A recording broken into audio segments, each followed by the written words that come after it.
Now we are in the last but one, that is fourth quarter, wherein we are going to deal with the consequences of special relativity in perplex number, and I am going to just show you that all consequences of special relativity, they are preserved in the processing with perplex number representation.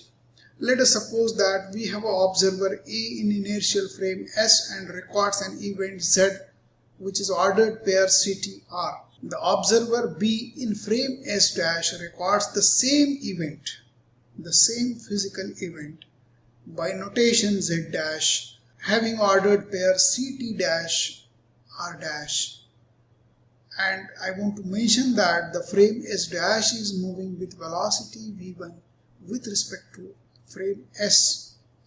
The relative velocity between two frames, that is, the relative velocity of frame S dash with respect to S, is expressed as beta 1, which is equal to V1 upon C.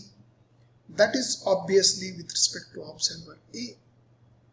The concerned hyperbolic Euler's angle involved is, say, phi 1. Now the second argument I want to make, let us consider a third observer S dash. Now I am making second argument, let us consider the third observer C moving with relative velocity beta 2, which is in fact V2 upon C, with respect to observer B.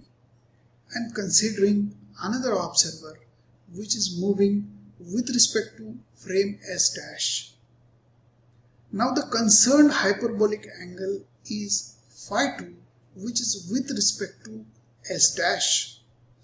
Now if I want to compare observer C with observer A, I am using the relative velocity beta is equal to V by C and the hyperbolic angle involved as phi. I just forgot to mention that the hyperbolic angle of the observer C with respect to the frame S dash is phi 2. And now in fact we can write the angle phi is equal to phi 1 plus phi 2. It is sum of the two angles because the relative velocities are additive. So here I am using the identity of hyperbolic geometry in equation 74, and therein I am just going to substitute tan h of phi is equal to beta, tan h of phi 1 is equal to beta 1 and tan h of phi 2 is equal to beta 2. So we can write beta is equal to beta 1 plus beta 2 upon 1 plus beta 1 beta 2. So this is the obvious velocity composition you can identify in equation number 75, which already we have considered. If you like to simplify that, you can simplify by substituting V1 upon C for beta 1 and V2 upon C for beta 2 and V upon C for beta. Now another consequences I am going to discuss, they are as listed here: time dilation, space contraction, simultaneity in relativity and velocity in moving frame. So the very first thing I am going to consider is for time dilation. Let us consider a pair of events. This is a general consideration I am going to make, and for all consequences I am going to have a little argument to reduce to the respective thing. A pair of event is represented by Z1 and Z2 as appearing on the screen in these equations in frame S, and similar considerations are Z1 dash and Z1 and Z2 dash. In frame S dash they are related by Lorentz transformation dot Z1. I mean multiplication of two by two matrices. The infinitesimal variation between two events Z1 and Z2 can be written as Z dash equal to Z2 dash minus Z1 dash. Z2 is latter and Z1 is former. So the equation 76 can be written in matrix form as C d tau all dash I am considering in terms of tau and lambda, and here this is Lorentz transformation. You are quite aware with the Lorentz transformation matrix, this dz in terms of a column matrix, and if you operate this product and compare real and imaginary parts, you can arrive at equation 78, which is a pair of equations, one for real terms and another for imaginary terms. Now we shall deal with time dilation first, wherein we are going to consider two events occurring at same location in the first frame S. They only differ by time interval. So we are imposing dr equal to 0. So let us look at this equation where we have to impose that this dr is vanishing. So it will be c d tau is equal to gamma times c dt. So by eliminating c on both sides, you can write d tau is equal to gamma dt. This is the same equation that we have argued in the very beginning for writing time differentiations. Similarly, the two events are simultaneous in frame S, that makes dt equal to 0, and now they differ only by space location dr. So here we are measuring length of the rod at one moment of time. So this dt is 0. It means that we are measuring length of the rod at the same moment. In fact, the basic argument is that the rod that you are considering for measurement of length is finite, is not going into the astronomical zone of measurements, and so you can consider that you photograph the rod at one moment and you can identify the two ends of the rod and measure the location from that. Now here we have to impose dt equal to 0. So let us get back to the equations. Here you have to impose dt equal to 0, dt equal to 0 in both the equations. You can try, and the meaningful one you can find d lambda is equal to gamma times dr.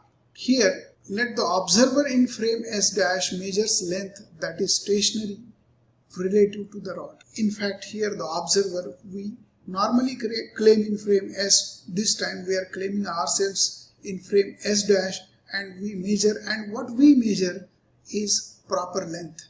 That is, observer is in the state of rest in frame S dash, and the moving rod in frame S dash is also in the state of rest, and that measurement leads to proper length L0. And now for the observer in frame S, that is a moving rod that has apparent length dr, which is in fact depending upon the velocity of the rod or frame S dash, so that L is function of V. So I am replacing R equal to length of the rod, which is function of velocity. So replacing these quantities as argued here, L of V is equal to L0 upon gamma, or L0 is equal to gamma times L, which is the usual equation depicted here as equation number 81, that agrees with space contraction discussed in Einstein's special theory of relativity. Now to discuss simultaneity, I want to make a comment that simultaneity is relative, and this finding of special relativity is preserved in perplex number representation also.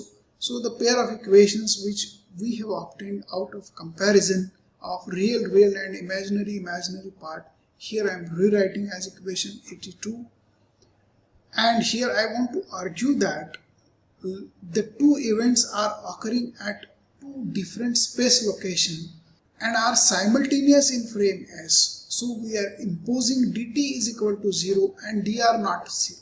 So by imposing dt equal to 0, equation 82 reduces to the pair written in 83, that leads to c d tau is equal to gamma times beta c dr, and d lambda is equal to gamma dr.